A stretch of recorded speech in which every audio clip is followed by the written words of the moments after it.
Take type tool, choose any font of your choice. उसमें कोई भी वर्ड जो पोर्टफोलियो में चाहिए, टाइप इट डाउन।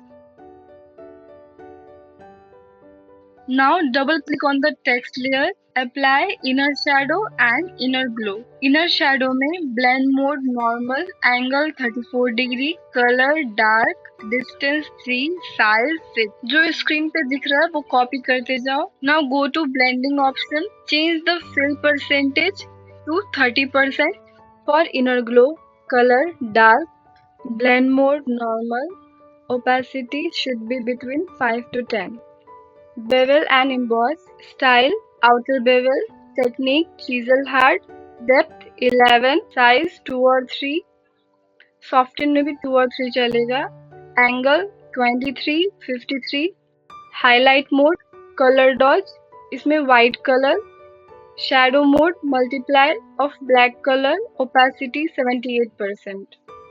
होप आपको सारा प्रोसेस समझ में आया हो. If you want to practice DM on Instagram, link is in description.